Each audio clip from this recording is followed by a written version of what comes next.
Hola chicos, buenos dias. Hoje nesse vídeo a gente vai estar vendo dois pequenos conteúdos, que são os pronomes interrogativos e os demonstrativos em espanhol, certo?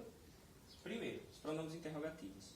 Nós temos o pronome que, como, quando, quanto, qual, donde, adonde e por quê.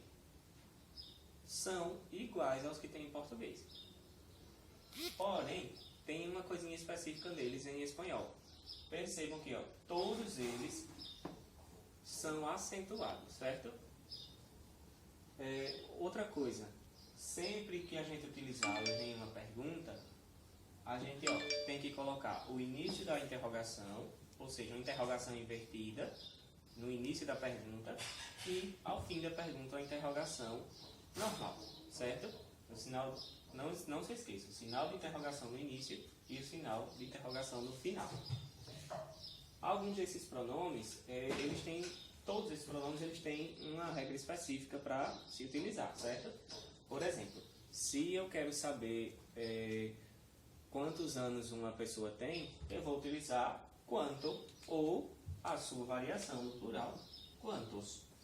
Eu não posso perguntar como anos tienes. Não, quantos anos tienes? Ou, se eu quero perguntar ao professor, sobre o assunto de hoje. Professor, qual é o assunto de hoje? Ou, ¿dónde está el libro? ¿Qué passou aqui? ¿Cómo hacemos la actividad? ¿Por qué no hiciste la actividad? Cada um desses pronomes interrogativos, eles vão ter o seu uso específico, certo? Alguns deles podem variar para o plural, mas nem tudo. Por exemplo, donde não se pode passar para o plural, adonde também não, que, como, certo? Porém, quantos e qual, que ficará quales, esses sim podem passar para a sua forma no plural, certo? Já na parte dos demonstrativos, primeiro, para que servem os demonstrativos? Essa é uma boa pergunta e quero que vocês anotem, porque eu não coloquei aqui no quadro. Quem não tiver com o seu papelzinho, lápis, aí, uma caneta, pegue e anote, certo? É o seguinte, os demonstrativos, eles são utilizados para indicar a distância temporal ou espacial entre quem está falando e do que ou de quem se está falando.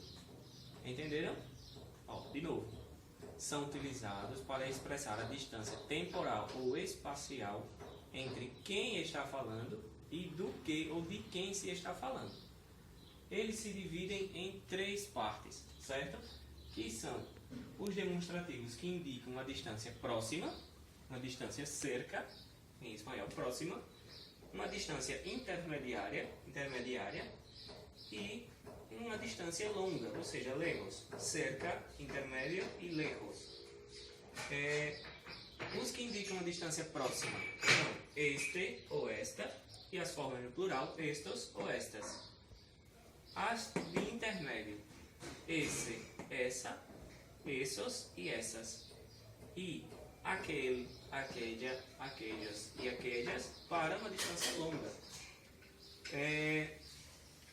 Por exemplo, se eu digo que esse lápis está comigo, por exemplo, este lápis é mío, ou seja, está muito próximo a mim ou está comigo, por isso eu utilizo este.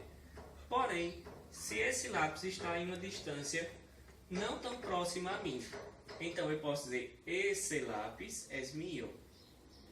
Porém, se o lápis está, sei lá, no outro lado da rua, aí eu posso dizer aquele lápis é mío. Entenderam a diferença? Este, esse e aquele.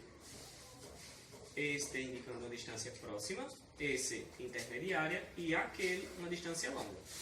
Certo? Se vocês tiverem alguma dúvida sobre esses conteúdos, vocês podem me mandar mensagem no WhatsApp que eu vou responder a vocês, tá certo? Logo mais eu vou estar postando também algumas atividadezinhas no grupo, bem simplesinhas para vocês responderem. Tchau e até a próxima. Hasta la vista!